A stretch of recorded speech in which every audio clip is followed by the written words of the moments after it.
Okay. Okay. We're live. Hey, happy Thursday, everybody. Stacy Chevalier.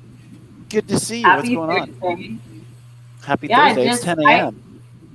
it is 10 a.m. I'm missing my sign behind me. I apologize to everyone out there. I just moved in the last couple of days, so I'll get set up here soon. Congratulations.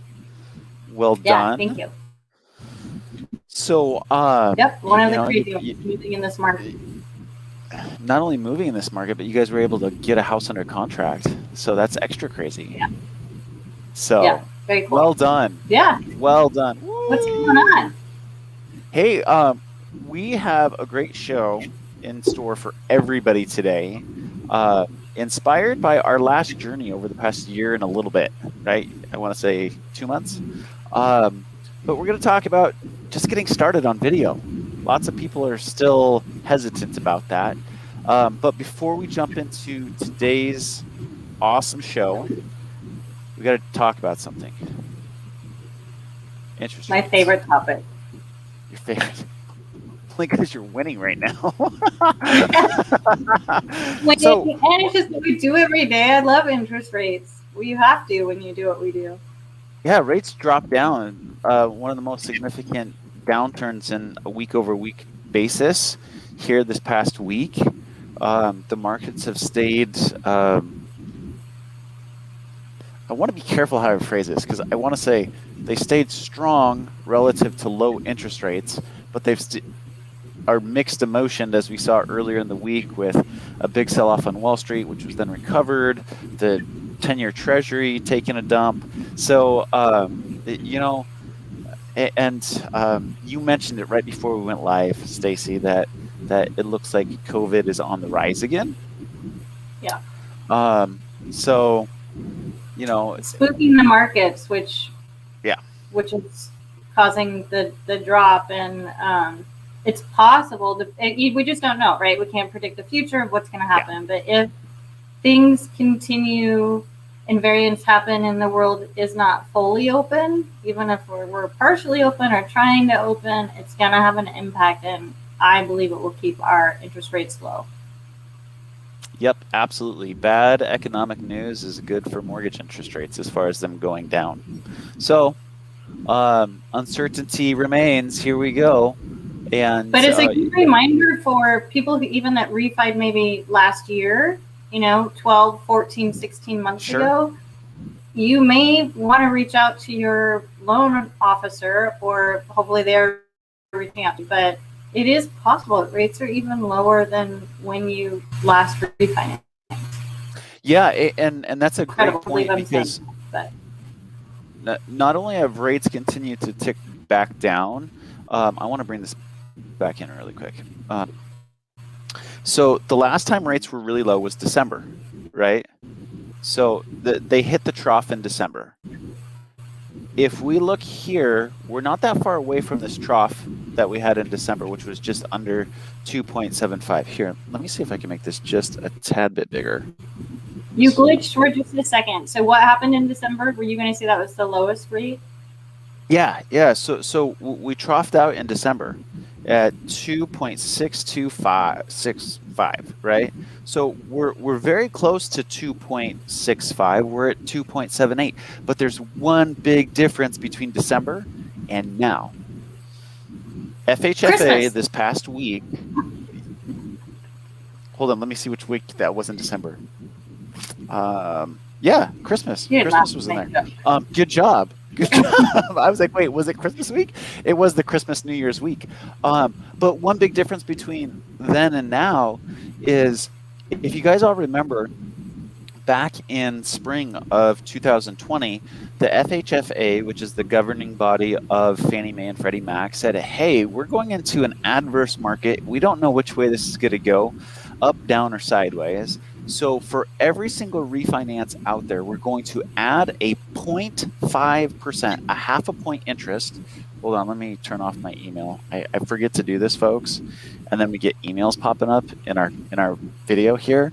So that will be part of the to-dos and don't-dos when we get into the actual meeting. But anyway, have fun with it. So that there's now, not only are we dipping back down in interest rates, we're also, as far as loan level pricing adjustments, you're getting a 0.5 better in fee. So it's a win-win situation here. So super excited to see how this all plays out. We have to just play it week by week. To be clear, 0.5 better in fee is just for refinances, not purchase. But it is now gone. And maybe you said that, Keith. I just wanted to clarify. Yeah, refinances. Yep. So it's super, super hot. And so let me pull this out. So rates going down. Record, it said, yeah, rates are going down. It's a good time to buy, refinance, cash out, do home projects, buy investment, whatever it is. At some point, we can promise you all, we will not be saying this anymore. Correct. You know, rates will go up eventually. So, yes. I'm going to say winter of 2022. You jumped a whole year. I jumped a whole year. You used to say this winter, and now it's a whole. Yeah, I'm with you. I mean, I think this is going to be we're in for the long road on this. Yeah. Absolutely. So anyway, there you have it. One thing to keep in mind coming up is the Fed's meeting in Jackson Hole, which will be the middle of August, and that will help either affirm or deny the downward trend. So if they continue to buy mortgage-backed securities at a high level, that's going to confirm and be another arrow in the quiver, so to speak, that rates will continue to stay low. If they're going to say, hey, things are rebounding, we're going to stop tapering, then boom, there you have it. So yep.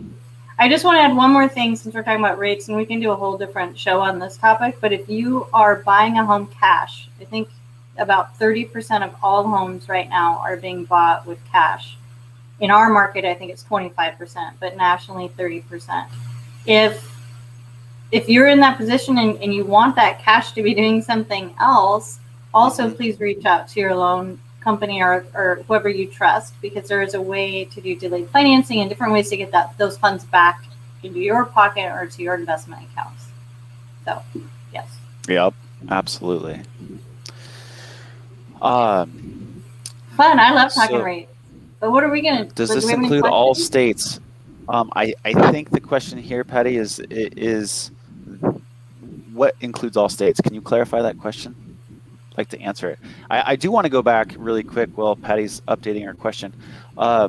We have heard rates are going up for years. No one believes it. Yeah, you're absolutely right. People believed it in 2018 when they actually did go up. Past that they have been on a downward trend. So anyway, well, let's change topics really quick. Patty, if you want to update your question, I'd love to ask you as far as, does that include all states? I don't know if that means rates going down or if that means cash buyers, but let us know. We'd love to answer that question for you. So what we're talking about today, the show behind the show, and a little setup story. We Stacy and I, both, I think individually, correct me if I'm wrong, Stacy, we were going to try to do something video-oriented, live show kind of thing, and we kind of came together and said, "Hey, you want to do this?" And I said, "Sure, let's do it." So here we are, a year and 2 months later. Can you believe that? It's pretty crazy, yeah. So I think we want to kind of show you behind the scenes and really encourage you all to jump into the space regardless of what industry you're in. If you're not in an industry, if you're whatever, you could be at home, you could be self-employed. There's just no reason not to do what we're doing. So we just want to answer any questions and share that. Yeah, and video. So we've had Jay on numerous times with I Am Third Media, and you know he said something pretty profound that I picked up on, and he goes, "We've been talking about video for years and years, and people are just getting started, and that's okay to just get started, but video is no longer a maybe thing that people should be doing. video is going to be the continuous way that we continue to promote ourselves and get out our exposure and build our sphere of influence. So I'm super excited to talk about this. Where shall we start, Stacy? Should we bring up the StreamYard app and show everybody how we do it? Sure. Yeah, that would be fun. Yeah. So first and foremost, you guys, when you go out and do video comes in multiple ways, right? You could grab your phone, just do a quick little video, post it out there. That's 100% great, right? People get to understand who you are, how you're working, and all that good stuff. We chose live. Maybe call us crazy because there's no dump button. I don't have an FCC dump button here.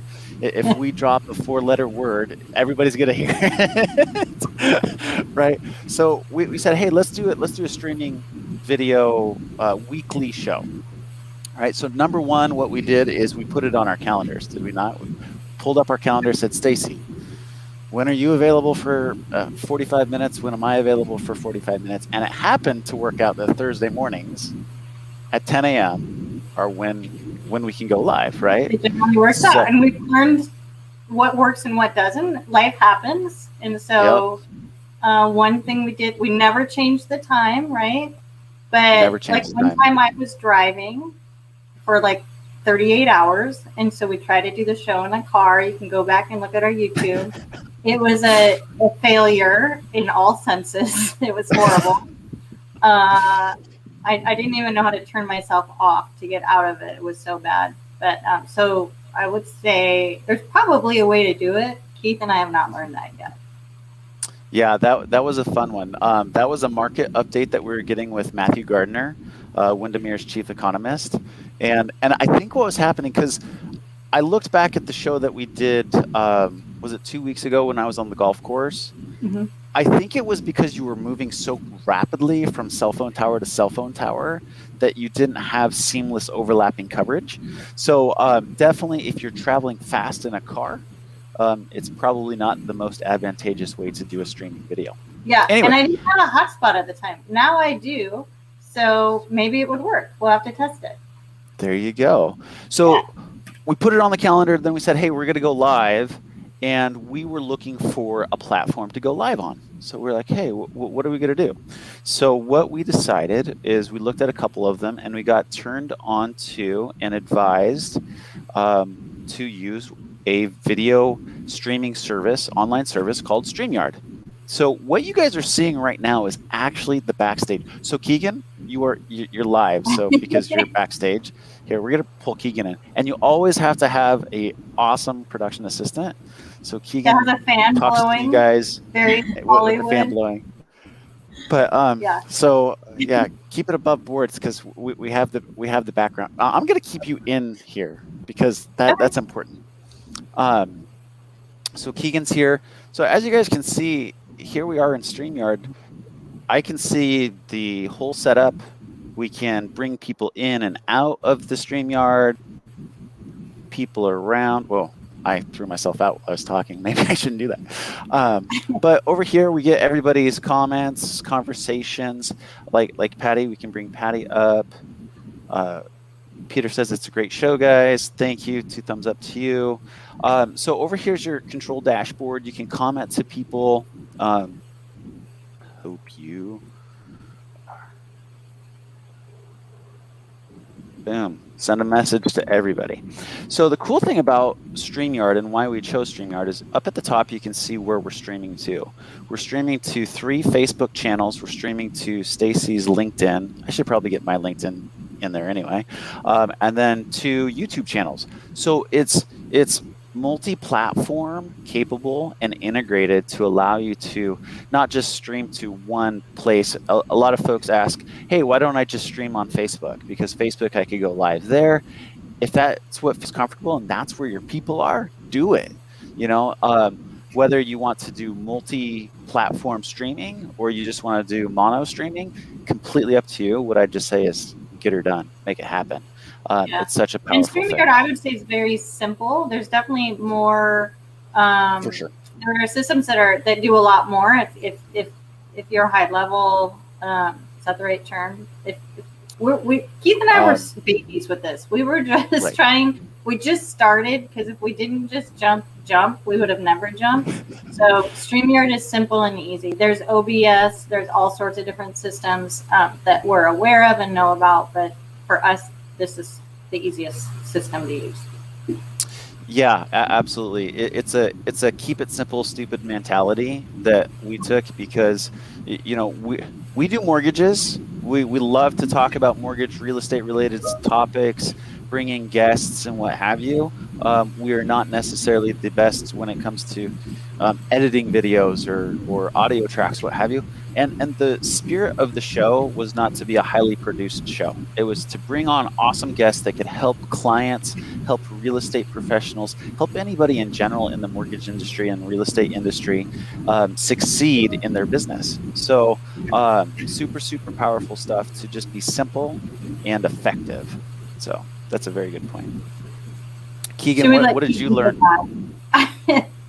I'm gonna put her in the hot seat first. Okay, all right. Bump her back. What do you think about the system?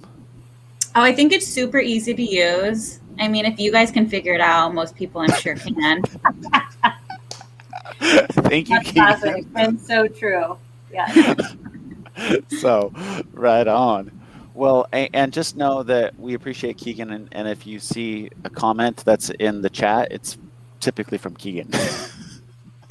So, yeah. So what have you learned, Stacy? What is the impact looking back over this last year? What have you taken away from this? I would say, well, there's a few things. One, you just got to do it. Like I said, when Keith and I first did this, we would practice days ahead of time with our guests. We would want to make sure we had all the questions laid out, and we spent a lot of time and hours. I would say, I don't know, Keith, 4 to 6 weeks in, we were like, oh, just log in 5 minutes before. Now we do planning, and we plan out our guests months in advance, but in general, you just need to get started and go. It's the way things are with anything. The second thing I would say, life is really hard sometimes. And when you do the same show at the same time every week, you realize that like, I really feel now for like news anchors, like they are up there every single day. Like the things I remember, there are things that have just happened in the last year and a half, right? That it happens to everybody, but that were just really terrible things. And I had there are times it was the first time I showered that week was like, oh, I got to do the show. Or I'm not kidding. Like I had a son get in a terrible accident, and he was like next to me, for weeks in just horrible pain. And I had to get on the live and just act like everything was fine. But nothing was fine. And I think that's just a really interesting thing to work through too as you do these. It'd be really cool just to kind of open up our life more. But I don't know that, like, I would love people's feedback on that. Do they, we try to be upbeat and positive and happy, but it's all background that just no one is aware of, right? Or moves, like I just moved, Keith moved. Those are big things happening, but the show must go on. And so I don't know, those are just two things I think about a lot. Just do it and be prepared for stuff you cannot prepare for. Yep. Consistency, be flexible. And I think like anything I think like anything that you try to do, you're not going to come out of the gate like 110% perfect. And I think one thing that concerns people is that if I go out there and I mess up, if I do this, if I do that, I mean, I had my email still going and I had to shut that off while I was sharing my screen, right? So things come up, be flexible. We all understand we're all human, right? So I think there's a lot of compassion out there, and I love the compassion of our community to understand the messaging, to understand and bring their own understanding to our show, which is awesome. So it's a two-way street. You're not going to be perfect. Don't try to be perfect. Just be yourself. That's what really resonates. One thing that you don't need expensive setups. You don't need any of that. No. So I'm sure we will talk about that. Yeah. So said something I was going to say, but I lost my train of thought. I'll think of it. The other thing that I've really love about this in talking to some of my realtors over the last year is every time that I call somebody to reconnect with them, you know, I call my group every month and just check in with them, see how they're doing, see what their market's up to. And they're like, man, your show 2 weeks ago was really good. I really got a lot out of this or that. And the cool thing that I realized is, though we may only have 2 or 3 people that watch the show while we do the show from 10 to 10:30, there's hundreds of people that view the show throughout the week and now for eternity. I meant to look at how many views we've had on all of our shows. I'm sure I'm probably maybe over exaggerating, but I'm sure we're definitely 5,000, 6,000 views between all of the shows that we've done, because we were averaging about 200 views per show. So it's got a legacy. So if you're trying to build a business, and this transcends all businesses, whether it's mortgage, you're fixing cars, you're in any other business, let people know what your business does, and that influence and that advice that we give really goes a long way. So it's super fun. And I will say, like, for us personally, for Keith and I, and everyone's going to do this differently. This show is not about Stacy Chevalier and Keith Pitch. It's not about Loan Depot. This is just about sharing information, having guests on that want to share their information. We really want to make this a community show about all different things, even though we're experts in one field. There's all different ways to talk about that. And we also want to donate and give back to the community. So if you're out there and you're watching, you have ideas, like, we'd love to hear that. If you want to be on the show, we're open to that. We also our industry is highly regulated, as you know, and things change very quickly.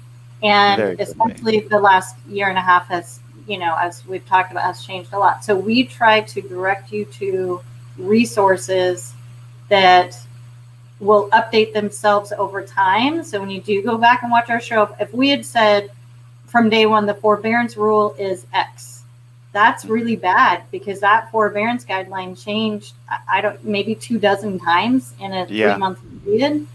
And so from the very beginning, we were saying, you know, this could change. Here's where you go to get the most up-to-date information. So I think that's a really good takeaway, since these are going to live on YouTube and everything forever, to think about that as you discuss topics of where can someone go to get consistent and accurate information, even if they watch your show months or years later. Yep, absolutely.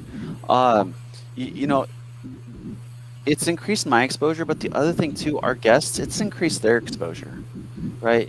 It allows our guests to go out and help you guys understand what's going on in the world of real estate. The world of real estate is super dynamic. So the last point that I've learned while doing this is just have fun with it. To Stacy's point, man, those first handful of deals or first hand shows that we did, it was, and I'm being clear with you guys, it's going to be stressful. It's something new that you've not done, and we had lots of fear of making mistakes and looking silly. And I'm very, very certain if we go back and look at the first few shows, there's lots of mistakes and we look silly. And it is what it is. It comes with the growing pains, but it's now become a fun part of my week. It's become a fun platform to help people and answer questions. And Patty, thank you for clarifying your question. Answer questions related to real estate. It's not easy out there right now. So any information that we can bring to make that easier would be awesome. This is a really interesting question. Are rates in California or Nebraska the same? That's a really good question. Generally speaking, yes.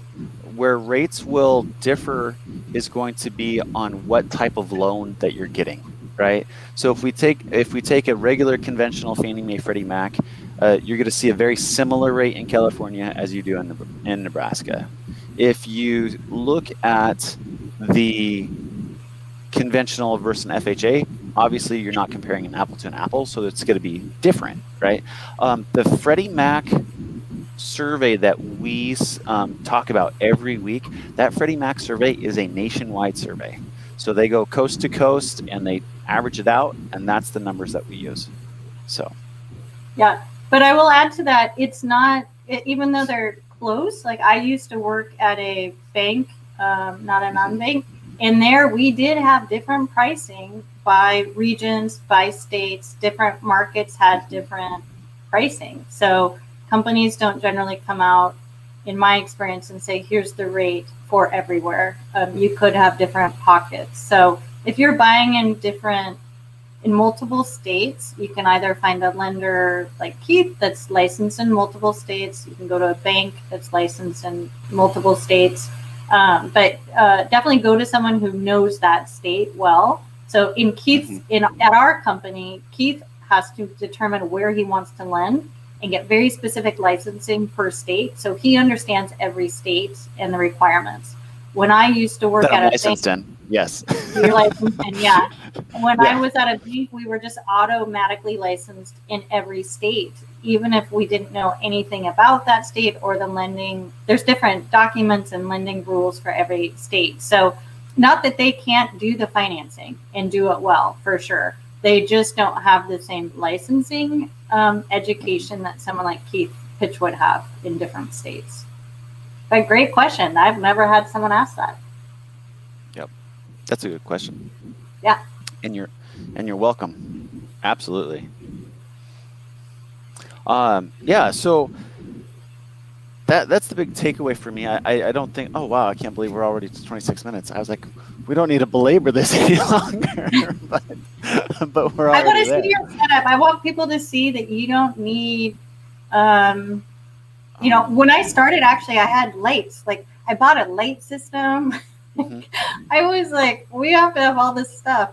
And those lights are now, I don't know. They're like my kids use them for karate or something when they do Zoom karate class. But yeah, Keith, let's see what you got. You got a light, a lamp. I got a big window there, and I got another light over here. And that's the light situation that I have. And I have the one. I can't show you the one camera that I have, but that's it. What I will say, the pro tip that I have, I do have two screens, right? So I've got my laptop here, and then I've got my regular computer screen. Typically, when I'm set up in the treehouse or out in the trailer, I have three screens. That would be one pro tip, especially if you're going to go. If you're going to have a mono show where it's just you talking and maybe a guest, I would say one screen would suffice. If you're going to be bouncing back and forth with screens or do a presentation like I do on Mortgage from a Treehouse, which season 2 is going to be launching next quarter, get ready for that. And I will have co-hosts, so I'm excited for that. But multiple screens is super, super helpful. The other thing is you got to find a good mic, something that is really clear, clean, and people can hear you on. Numerous studies. Oh, yeah, you got your headset on. This is how I started. Have shown. Yeah. My microphone's out in the trailer right now, so I used the headset. I actually got to work from inside this week because my wife is at soccer camp with our son, so I get to use the desk. I feel like a very grown-up adult that's not camping and working at the same time. Yeah. So mics are more important than video quality. If people can hear what you're saying, they can take a little pixelation and a little distortion in the video quality. But if they can't hear you and the video and the audio quality is poor, they will bounce out right now. So those would be my two pro tips. Good mic, 2 screens. Yep. So don't overthink it. Just jump in. And if you want to be on our show and just see what it feels like most of our guests are pretty nervous about being on the first time, and then some come on every quarter, some come on once a year, and I'm not kidding, even though they've never done it again, the second time they're on, they're like, no big deal. I will say this, it has been 100% the case that after every single show, when our guest has been on the first time, they always say the same thing. wow, that was really fun. And it's really fun. So I encourage you all to jump into it and get after the video thing, whether it's live streaming or you want to start doing videos off your phone. Either way, just get to it, make it happen. So, yeah. And if you guys ever have any questions, go ahead, feel free, hit us up, ping us, send us a DM, and we'd be more than happy to help you out and share our experience with you. So completely. Right on, yep. Right on. That is what it is. So thank you all for joining us. Enjoy the beautiful summer out there, and we will see you guys next Thursday at 10 a.m. for Real Estate Now, where we're going to talk about relocations and making sure that you can relocate, because we've got lots of folks moving to the Puget Sound. We've got lots of folks moving away from the Puget Sound. So if you're looking to relocate, tune in next week at 10 a.m. to make sure that you relocate in the right way. Awesome. Thanks, Keith. Have a great day. We'll see you later.